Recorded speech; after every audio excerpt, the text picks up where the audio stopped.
Video ini dibuat untuk kebutuhan tugas besar 2 kelas ilmu sosial dasar dengan tema pertentangan antara kepentingan individu dan kelompok. Dan judul yang dipilih adalah adaptasi karyawan di tengah perubahan struktural dan tuntutan ekstra. Dibuat oleh Erwandi dengan nomor induk mahasiswa 4612 412 0002. Konflik antara kepentingan pribadi dan kepentingan kelompok bukan sekadar teori. Ia nyata, ia hidup, ia terasa, hingga ke tubuh yang lelah. Ketika seseorang berdiri di antara dua jalan, antara tuntutan dirinya dan tuntutan sistem, itulah konflik kepentingan. Salah satu contoh konflik kepentingan yang saling beradu pada topik ini adalah ketika sebuah perusahaan memaksa divisi di luar job desk untuk membantu divisi packing pada event besar yang sedang berlangsung. Padahal pada beberapa minggu sebelumnya, perusahaan telah melakukan PHK besar-besaran pada divisi packing, sehingga efisiensi kerja pada divisi ini menurun, dan mau tidak mau harus melibatkan divisi lain untuk membantu. 28 April, lembur dimulai.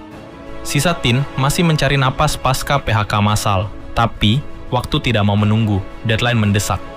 29 April, tekanan mulai menjalar ke divisi yang tidak terbiasa mengemas. Satu persatu mulai goyah, lelah menumpuk.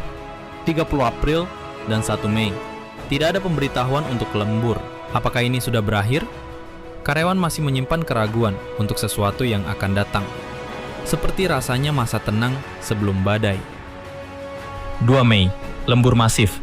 Ada yang izin karena sakit. Ada yang hadir meski tubuh tak sepenuhnya sanggup. Target tak peduli siapa yang absen. 3 Mei, perusahaan bersinar, tapi siapa yang tahu siapa yang harus kehilangan waktu tidurnya demi reputasi. 4 Mei, kini semua selesai. Tapi pertanyaan tersisa, apakah layak segalanya dikorbankan? Apakah kelelahan ini dihitung atau hanya diabaikan? Ketika kepentingan individu dan kelompok berseteru, seharusnya yang muncul bukan pemaksaan, melainkan pemahaman, karena manusia bukan mesin. Ia berpikir, ia merasa, ia juga berhak pulih. Pada akhirnya, perusahaan memang butuh hasil, tapi di balik angka-angka, ada detak jantung manusia, ada tubuh yang menahan sakit, dan ada pikiran yang terus bertanya, apakah semua ini sepadan? Kerja keras memang patut dihargai, tapi lebih dari itu, kesejahteraan harus dijaga, bukan hanya agar produktivitas bertahan, tapi agar manusia tetap merasa dihargai sebagai manusia.